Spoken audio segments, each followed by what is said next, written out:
نعم. أعوذ بالله من الشيطان الرجيم. بسم الله الرحمن الرحيم. الحمد لله رب العالمين، والصلاة والسلام على رسوله صلى الله عليه وسلم وعلى آله وأصحابه ومن تبعهم بإحسان إلى يوم الدين، ثم أما بعد. يقول الله تبارك وتعالى بعد أعوذ بالله من الشيطان الرجيم: بسم الله الرحمن الرحيم: ولنبلونكم بشيء من الخوف والجوع ونقص من الأموال والأنفس والثمرات وبشر الصابرين. amatendo gonna amalungi era amajjuvu gatendebwa Allah tabaraka wa taala. Tumusaba Allah biringa sokusasira ebyengira n'emirembe ku mubaka Muhammadin sallallahu alayhi wasallam ne ku basahaba b'abalungi bonna ridwanullahi alayhim ajma'in, ne ku bantu b'ennyumba ye abakkiriza obusiraamu buno nga bwe yabuleeta, ne ku basajja abalongoofu bonna. Tumusaba Allah tabaraka wa taala abiringa abassaako okusiima kwe n'okusaasirako. Baganda bange ab'ebitiibwa nga bulijjo mbalaamira n'omwoyo gwange gwennyini okuba tubeera abaddu abatya Allah, tutambulire ku mateeka ge bannange. Allah tutambulire ku mateeka ge tusobole okuddizibwayo ewa Allah nga musiimu gye tuli, nga musanyufu gye tuli, asobole okuba nti atusasulamu ejjana eyo uiddat lilmuttaqin. Allah tabaraka wa taala gye yateekerateekera abantu abamutya. Kakati mu bufunze obw'ekitalo biiznillah katutandikire wennyini we twakomye olunaku lw'eggulo ku nsonga zino ez'amwannyinaffe ono ziyabadde atubuuzizzaako. We twakomye twabadde tugamba nti ensonga zonna Allahu tabaraka wa taala zaatutuusaako ku nsi kuno zijja lwa nsonga, either ensonga bbiri emu ku zo. Ensonga esooka ne tugamba nti either ensonga ya Allahu tabaraka wa taala ayinza okugikuleetera nga yempeera ekugwana mu kaseera ako, nga yempeera ekugwana mu kaseera ako. Bwe tuba ntunuulidde perspective ya kufumbirwa, Allah n'akuleetera omuntu omulungi nga naawe obadde mulungi. Lwaki? Lwa nsonga yempeera ekugwana mu kaseera ako. Then perspective ey'okubiri we twakomedde eddala olunaku lw'eggulo ne tugamba nti Allah ayinza okumukuleetera ng'akikuleetedde nga kigezo. Allah ayinza okumuleetera okuleetera omusajja oba omukyala nga gwoli musajja mulongoofu naye n'agenda akutuulako enkwayaju y'omukyala nga la hawla wala quwata illa billah, omukyala nga si mulungi, obanga gwoli mukyala mulungi abantu bonna omanyikiddwa, naye Allah n'agenda agerera n'ogenda ofuna omusajja ng'ate ye si mulungi. Ez'examples gye ziri mpitirivu, nammwe kennyini mubamanyi ku byalo byammwe gye muwangaalira be baabanyumiza n'abantu abalala. Musajja ng'ali awo mulongoofu n'agenda afuna omukyala nga la hawla wala quwata illa billah. Kati bwe kiba nga kijjidde mu mbeera eyo bwetyo, ekyo kimanye muganda wange nti kiba kigezo.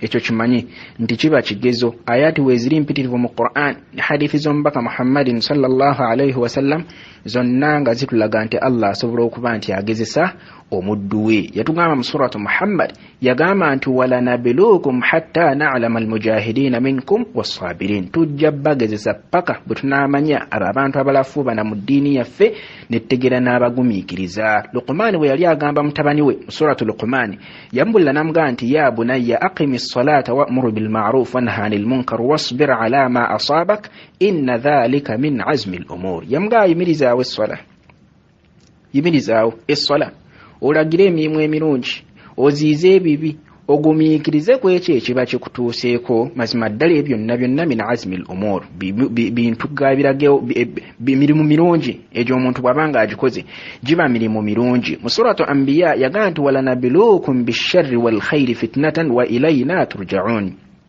Tujja bagezesa n'ebibi n'ebirungi byonna mu fitina, ate mufundikire ng'era eriffe gye mukomezeddwa. Ne ayati endala mpitirivu gye twatandikidde ddala nayo olunaku lw'eggulu. Aya zitandikira ddala awo mu suratu Ankabut. Yagamba Allah nti ahasiba annaasu an yutraku an yaqulu amanna wa hum la yuftanun. Abantu balowooza bagenda kuddawo bageebugambe nti atukkiriza wa hum la yuftanun, Allah nga tabagezesezza. Tekijja kubeera bwe kityo. Allah gamba nti walaqad fatanna alladhina min qablihim falaya'lamanna Allahu alladhina sadaqu wa la ya'lamanna al-kadhibin.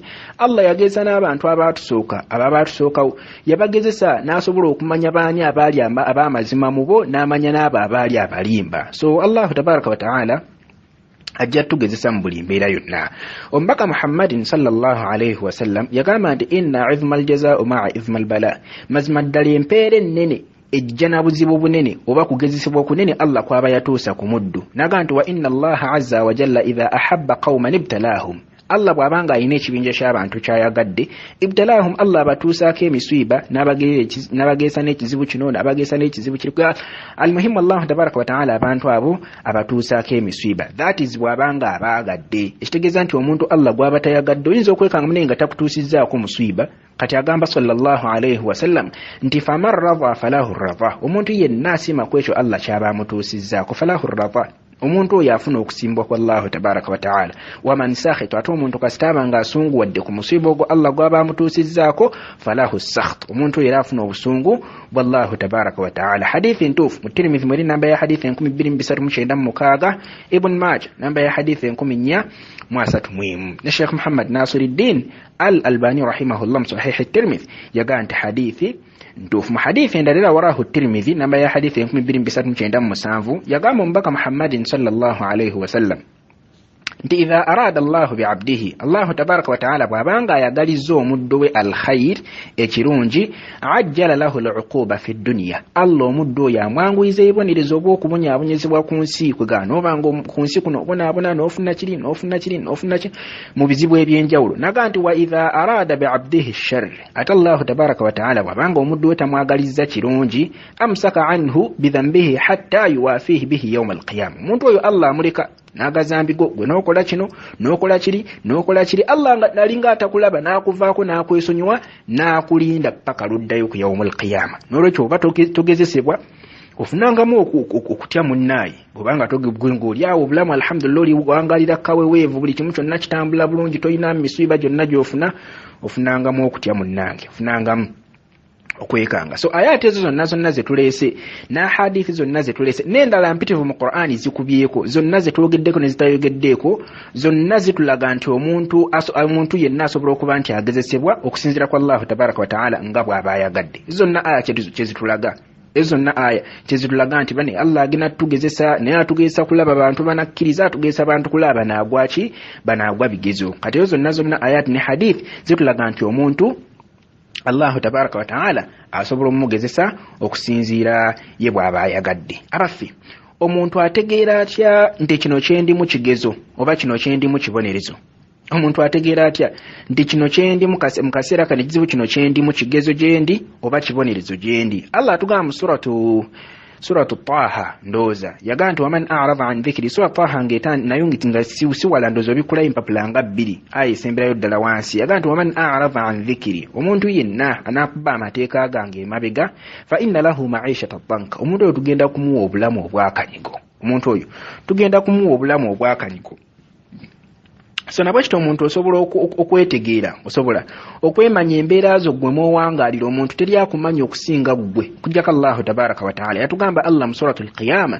yaga nti balil insanu ala nafsihi basira mu Qur'ani yaffe ne Saudi ya bulijjo ndoza aya eno yakusatu mu aya zisemberayo ddala ku suratul qiyama nga yetandika balil insanu ala nafsihi basira buli muntu yenna gwe kennyini weemanyi bw'ofaanana munda mu ggwe kati n'olwekyo bw'obanga mu butuufu ogezaako okwekuuma amateeka ga Allah tabaraka wa ta'ala bw'obanga ogezaako nga bw'osobola okuba nti weekuuma amateeka ga Allah okusaala osaala okusiiba osiiba eswala ogezaako zisaalira mu jjama almuhimu ng'ogezaako okwekuuma amateeka ga Allah n'ofuna ekizibu kyonna manya omanya nti Allah tabaraka wa ta'ala akugezesa bw'obanga weekuuma amateeka ga Allah n'ofuna ekizibu manya omanya nti Allah tabaraka wa ta'ala akugezesa ate bw'obanga ku mateeka ga Allah oli bw'otyo nga teweefiirayo kimanye nti Allah tabaraka wa ta'ala mu kaseera waakutuusirizzaako omusiiba ogwo kimanye nti akubonereza munaffe kimanye nti Allah tabaraka wa ta'ala akubonereza anti waman a'rada an dhikri fa inna lahu ma'ishatan dhanka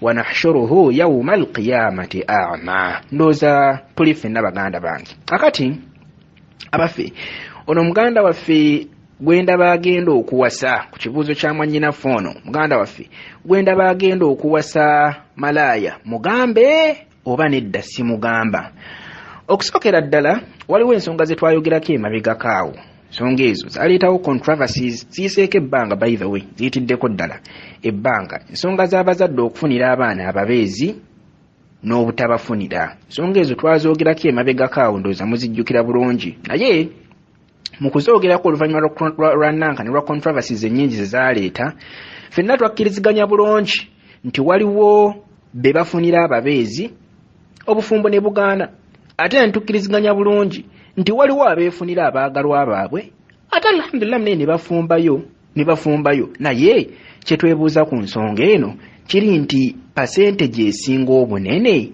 yeriwa eri ku bana abafumbayo oba abatafumbayo nga abeefunira abeefunira ababeezi n'abazadde baabafunidde baani kwaba abasinga obungi kuga abasigalayo mu bufumbo waabwe ne bafumba fa wallahi billah omusajja akuwa ekitiibwa bw'abanga kitaawo ye yamukuleetera nga so si gwe yamutwalira kitaawo omusajja ajja kuwa ekitiibwa mu bufumbo wamwe omusajja oyo akuwa ekitiibwa singa kitaawo ye yamukuleetera n'akugamba Sumayya munnange omwami gwe mbadde njagala ofumbiro yoono omusajja ono akuwa ekitiibwa okusinga omusajja gwe weesitulira n'omutwalira kitaawo okusinga gwe omusajja gwe weesitulira n'omutwalira kitaawo. And in any case if that man has no respect left for you, at least he will respect your father. At least he will respect your father. Temumanyi bigambo bakitammwe batugamba nga tukwasa nga baba tukwasa agamba nakkuti naga omwana wange oyo mukuwadde olaba mukuwadde akyali mwana muto omwana wange tazaalangako omwana nakugamba ebigambo nga bingi kati at least ne bwaba nga talina respect yonna esigadde gyakuwa gwe nga mukyalawo omanga mukyalawe sorry at least ajja kusigala nga kitaawa muwa respect. At least ajja kusigala nga kitaawa amuwa respect. Ebigambo ebimujjukira twabyogera bulungi era twafundikira ensonga ezo nga tugamba nti bwe tuba twagala okulimitinga ensonga ezo ezannankani ez'obuzibu bwonna obutera okujja mu bufumbo tuddeyo ku nkola y'abajjajja baffe gye baakolanga tukkirize bazadde baffe batufunira ababeezi bwe tunaava ku nsonga eyo fa wallahi tujja kusigala nga ayina odi eyo nja kukusaba ogitusindikire n'okugitusindikira kuba okuva lwe twagyogerako n'olwaleero abantu bangi abazze bajoyininga ate ensonga zino nkakasa zaali za muwendo nkakasa zaali za mugaso nnyo eri ffenna. So tugamba nti tuddeyo ku nkola yaffe enkadde tuddeyo ku nkola yaffe enkadde abaakikola baafumbayo mu bufumbo waabwe. Jjajja wange omulungi Hajat Aisha Nakidde billahi yafumba ewa bbaawe Haji paka lwe yafa. Yafumba ewa bbaawe paka lwe yafa. Olwalira abaana myaka 25 myaka 30 myaka 35 bali eyo beeyombekedde mwenna abantu abamu mwaddukayo dda mu Uganda muli eno mbyeyo mukuba ne mwana myaka 25 ngo kubanga jeje myaka omuntu gyateekeddwa okweyagalira mu bufumbo bwe myaka 25 jeje myaka gyoteekeddwa kati ne yagala myaka kingowezeza myaka 45 nkaaga one yagalira mu bufumbo gino je myaka gyoteekeddwa okweyagaliramu. Olwalera embeera efaanaganako bweti abaana bonna beeyombekedde osanga omwana myaka 25 ye ng'akyogera lunyenze nako abasajja neeyombekera sikyayagala kumanya lwaki lwansonga ku myaka 25 egyo gy'alina alina abaana bana buli mwana alina kitaawe anti yagenda n'asooka agezaako ewono kasita yamuzaalamu n'adduka n'agendako ewono kasita yamuzaalamu n'adduka mu mbeera efaanana bwetyo kati oyo nga lwaki teyeeyombekera oyo afaanana bw'atyo nga lwaki myaka 25 27 myaka 3 nga weeyombekeramu ki jamaani weeyombekeramu ki kyetuva tukkaatiriza ensonga ne tugamba nti okusobola okuwona ebizibu bino byonna tuddeyo ku nkola y'abajjajjaffe gye baakolanga tukkirize mwe Abaganda mulina olugero aliiso ly'omukulu awaddugalayo wala golowooza kitaawe ayinza okufunira ekintu ekibi olowooza kitaawe ayinza okufunira omusajja omubi gw'oli mwana muto ebikumalamu bimanyikiddwa gwe kasita olaba omusajja ng'alina emmotoka khalasi ono omusajja wange gwe ngenda gwe kasita olaba omusajja nga bane oba tofuddeyo bappita oba ani newabaawo ekintu obwongo kye butakulaga nti kasita omutwala n'omufumbirwa ne bw'aba ng'alina emmotoka gwe kale ekumazeemu nga ye Peter oyo Peter ki ekimugaana okunywa omwenge akomewa kkube wenna feesi ewulubale ate ogende kutandika kulopa nze banaye omusajja nkuba nze banaye oli yanywedde omwenge yenyweredde omwenge gwatamidde ki ekimugaana okukuba. So tuddeyo ku bunankani ku mbeera gyaffe gye twaliko edda nzizeemu okubasaba ne mbagamba alina gundi eyaddemu agitusindikire kuba si kyagina ate nkakasa yali ya muwendo nkakasa yali ya mugaso. So abaana bagira ebizibu byonna ebiriwo olwaliro oba oli awo ensonga eno ey'okwenoonyeza ababeezi econtributinga kyamaanyi nnyo kuyo abalala bootasanze kubanyi bagaye abamu bali eno bali munankani bali eno bali mbyeyo bakuba byeyo bagira bakazana na byeyo kugira abalala bali kuukedde TV banoonya abalala bali ku Bukedde TV. So tugamba nti tuddeyo ku nkola yaffe. Muzaddewo tayinza kukufunira kibi, muzaddewo tayinza kukufunira kintu kibi. Tunuulira Bakar radiyallahu anhu, muwala we yamufumbiza omubaka Muhammadin sallallahu alayhi wasallam. Kerera ku Umar ibn al-Khattab radiyallahu anhu, muwala we Hafsa naye yamufumbiza omubaka Muhammadin sallallahu alayhi wasallam. Omubaka ye kennyini sallam bawalaye babiri yabafumbiza Uthman ibn Affan radiyallahu anhu, omusajja ne Malaika gwali bakwatibwa ensonyi. Fatima n'amuwa Ali ibn Abi Talib radiyallahu anhu. Kwabo bonna betwogeddeko abafumbirwe wa nabbi ne nabbi be yafumbiza ku bonna tekuli bufumbo bwalema, bonna bafumbayo. So tuddeyo ku nkola y'abakadde baffe, sitwefuula bagezi. Kiriza nti nnyoko oba kitaawo akusinga okutegeera, kiriza akufunira omwami. Ku nsonga eno ey'omwami, mugamba oba tomugamba, emize gya munno oba togimugamba, kaakati ffenna tukimanyi bulungi nti mu nsi muno mulimu abantu abakyuka okuva ku mize n'embeera embi ze baali bawangaalirako mu biseera ebikadde. Tukimanyi bulungi nti abantu abo mwe bali abakyusa, ate era tukimanyi bulungi nti gye bali abatakyusa n'abatakyusa nabo tukimanyi bulungi nti gye bali oli n'abeerawo nga musajja alhamdulillah yakyuka, ate gundi oyo omulaba musajja yali mubbi oyo gwolaba naye alhamdulillah kati omusajja oyo yali mushiriku, omusajja oyo yali mwenzi n'ebirala. Kati gye wali yeemize omuntu ng'asobola okugukyusa, ne wabaawo n'ebintu ebirala omuntu byatasobola kukola ki, byatasobola kukyusa. So wakati mu mbeera y'okuba nti tukimanyi nti waliwo abantu abakyusa n'abalala abatasobola kukyusa, tukimanyi nti ate era waliwo emize mu butuufu egitali myangu gya kukyusa. Waliwo emize egitali myangu gya kukyusa. Oli atuuka ekiseera nga omutima mulwadde, oli atuuka ekiseera ng'omutima guli awo gwalwala oba bwenzi oba gwalwala bw'amala, Allah kyatugaa fi qulubihim marad fazadahumullah. Oli ng'omutima mulwadde, ate golooza waliwo ensonga yonna abantu abali mu bufumbo lwaki bandibadde benda. There is absolutely no reason.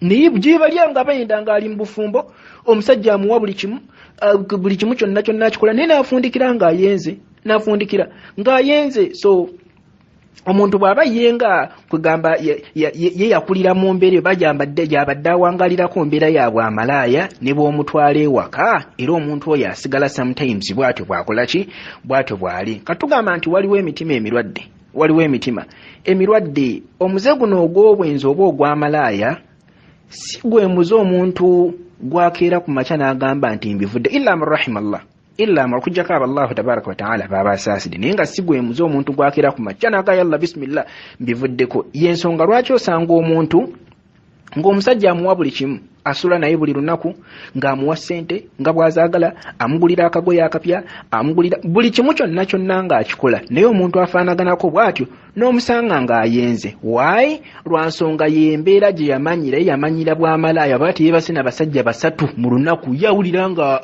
gwe newoba ng'omukoledde kyonna kyawulira kyayagala. Bw'aba nga teyeebase n'abasajja 4 5, awulira ddala nga she's not herself. So tugamba nti mulimu abantu yengo nankani ngoba kuba kulemala yenga yalemalira ddala bw'atyo bw'afaanana. Katugamba nti ogwo omuze si mwangu kuvaako, naye ate waliyo abaguvaako, n'olwekyo nahkum bizawahir, tulamula n'ekintu kye tulaba. Bw'abanga waliwo obukakafu nti omukyalo oyo akyakola emize gye giri egimanyikiddwa obulungi egy'okuba nti atunda ekigambo, omwami bamulabule. Bw'abanga waliwo obujulizi obukakafu obulaga nti akyali ku mize gye giri, omwami bamulabule ku ye. Liyuhlika man halaka an bayina wa yahya man hayya an bayina. Bw'asalawo n'agenda naye amanye nti omukyala gwentutte afaanaganako bw'ati. Naye obanga tewali bujulizi ku nsonga eyo, then Allahu tabaraka wa ta'ala ayinza okubanga omwami ono yamuleetera mu mbeera yakuba nti yajja okumulungamya. Ekyo Allahu tabaraka wa ta'ala nakyasobola okukikola mu mbeera eyo bwetyo, nabanga aleese omwami ono ng'Allah kwagenda okuyisiza omukyalo n'abeere ng'aluŋŋama. ng'Allah kwagesa bw'abanga waliwo obujulizi nti munnaffe ono akyakola emize gino, omwami alabulwe. Bw'abanga tewali bujulizi ayinza okuba nga yakivaako, nga bwe tukkiriziganyizza nti asobola okukivaako, busobola okukeera ku makya ng'omuntu emize egyo yagivaako. So bw'abanga waliwo obujulizi omwami alabulwe. Bw'abanga tewali bujulizi, Allahu tabaraka wa ta'ala ayinza okuba nga hidaaya y'omukyalo oyo Allah ng'agenda kuba nti agiyisiza ku mwami ono. Then n'omala n'obuuza nti fe abajja eno okukola nankani abaana abawala ng'emirimu gye tuzza okukola okukeffe gya haramu naye ng'ennyambala yeefaananyiriza okubeera ey'obusiraamu naye nga necessarily si ya busiraamu. Oluusi twajja okukola nga tetulina bamaharamu n'abuuza nti abaffe ffe tuba tulamulwa tutya mu mbeera eyo bwetyo. Kakati Allah tabaraka wa taala yatugamba mu suratu Ahzab yagaa nti waqarna fi buyutikunna wala tabarrajna tabarruja aljahiliyati alula. Abakyala batule mu mayumba gaabwe, abakyala batule mu mayumba gaabwe. Bw'ati Allah tabaraka wa taala bw'abagambye ekyo kyabasiimidde. Waliwo omukyalo omu twali tusoma naye wano ku gundi ku group yaffe wano twali tusoma naye yagenda omukyalo oyo yagamba nti nze ebbanga lye namala mu klasi yo nayigamu ebintu bisatu. Ebbanga lye namala mu klasi yo nayigamu ebintu bisatu. Ekigambo ekisookera ddala kye nayiga yagamba nti nayiga nti haramu asigala haramu ensi yonna ne bwebanga emukola. Ekyo kyekigambo ekyasookera ddala kiyanga nti at least kyeyanjigako nti haramu asigala haramu ensi yonna ne bwebanga emukola. Ate halal asigala halal mu nsi ne bwembanga gwe wekka asigaddemu amukola asigala halali. Tuli ffe n'eki ekigambo ekisookera ddala mwannyinaffe ono kyeyaŋŋamba kyeyayiga. Ekigambo ekyokubiri kyeyayiga mu bbanga lye yamala naffe yagamba nti yayiga nti omuntu ne bw'awangaala ebbanga erifaanana litya era omuntu oyo atuuka ekiseera n'afa. Omuntu ne bw'awangaala ebbanga erifaanana litya era tayimu etuuka Allahu tabaraka wa taala nakkoola n'oddayo ewuwe. Ekyokusatu n'agamba nti kye nayiga ebbali namala nga ndi mu klasi yammwe ensoma nammwe yagamba nti nayiga nti obusiraamu si buffe. Nayiga nti obusiraamu si buffe, nti kino nja kikola naye ate kino nja kikola naye ate kino nze nsaala naye akaka yamugiramu kyansabira nze. Yagamba nti nayiga nti obusiraamu si buffe. Bw'osalawo n'ogamba nti ndi musiraamu oteekeddwa kukkiriza buli kintu kyonna obusiraamu kye bwaleeta.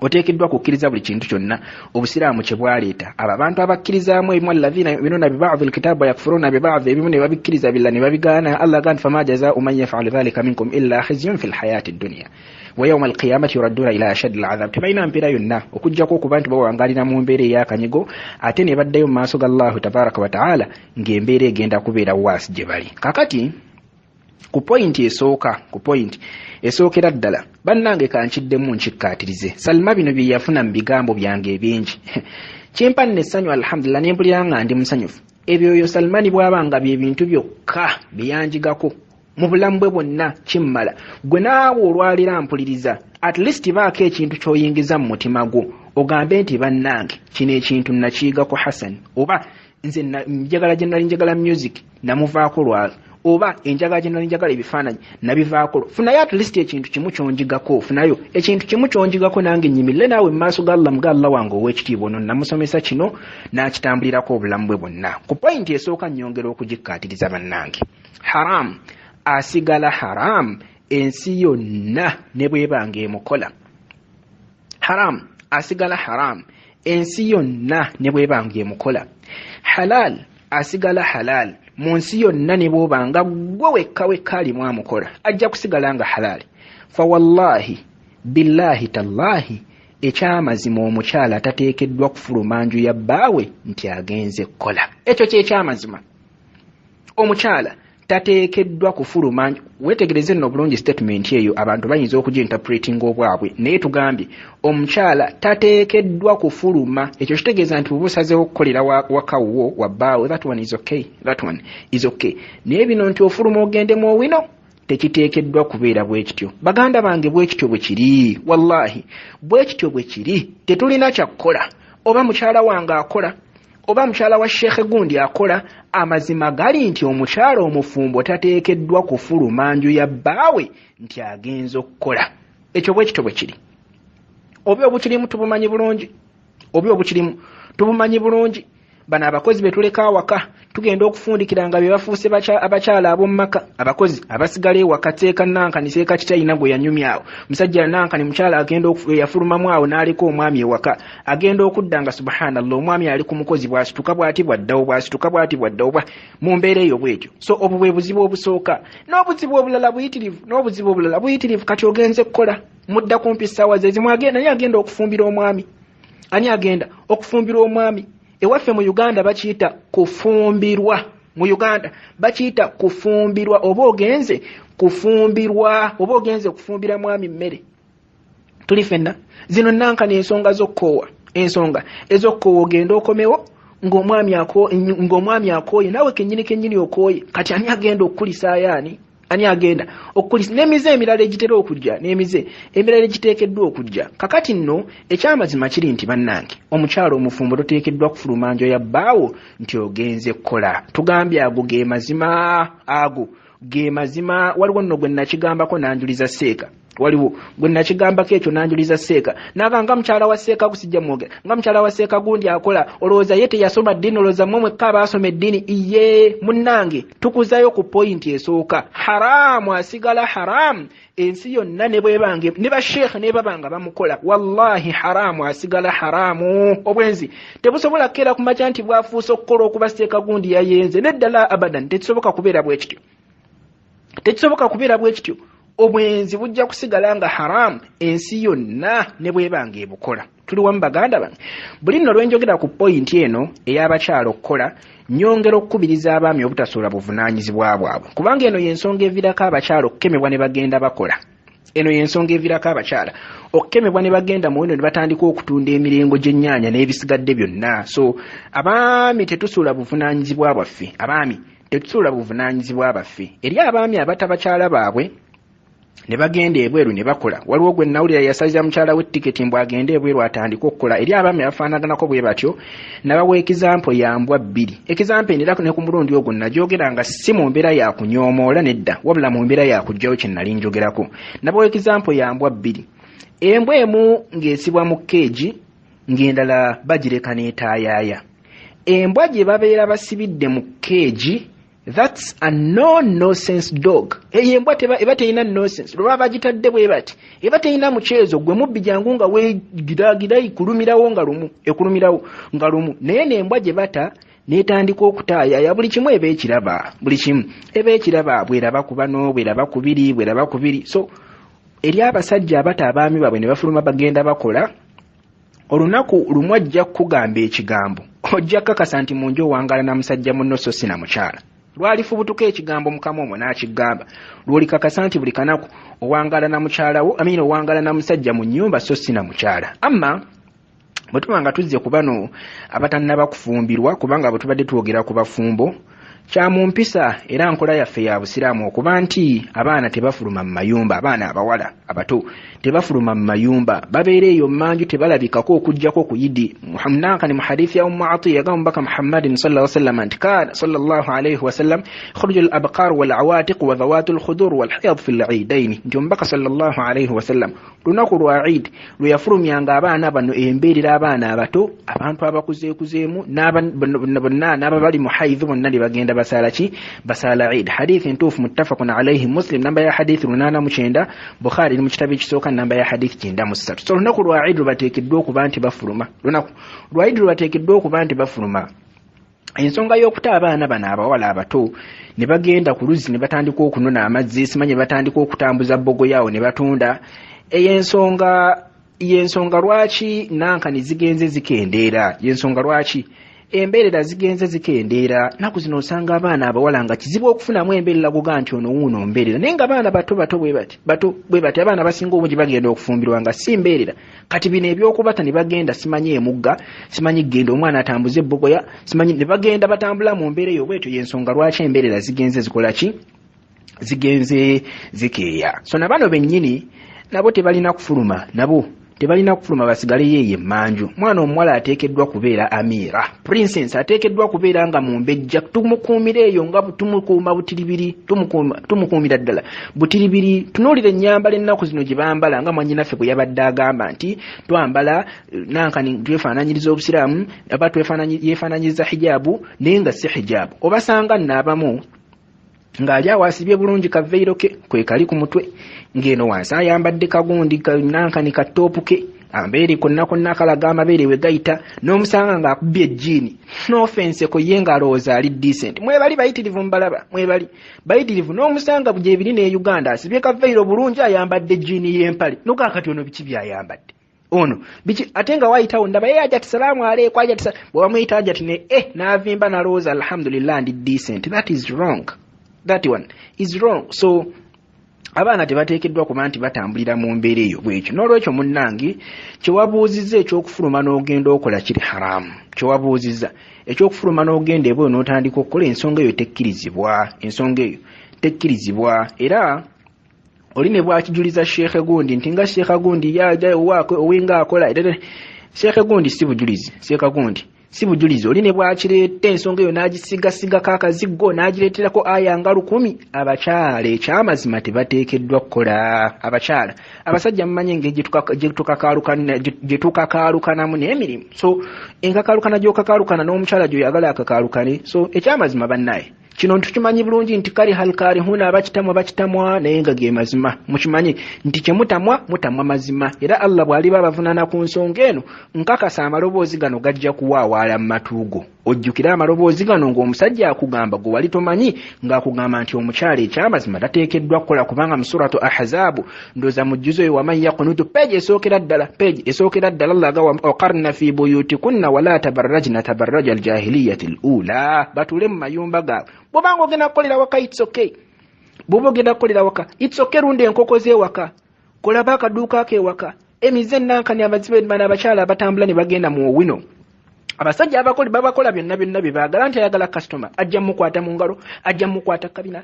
Wallahi ebintu bakolera abakyala abafuluma eyo genda mu wino genda okukola ebintu bye babakola nga abaami baabwe tebaliiwo. Kasita babikola nga wooli oyinza obutaddamu kwegomba kubeera na mukyalo oyo.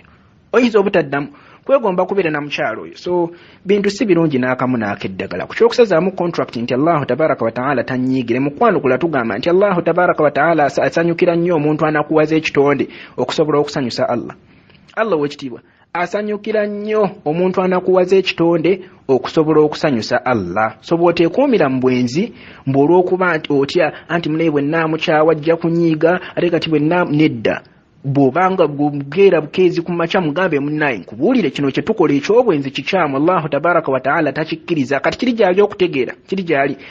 Bw'abanga ategedde alhamdulillah kirungi. Bw'agaana gwe tokola kimusanyusa, kola kisanyusa Allah.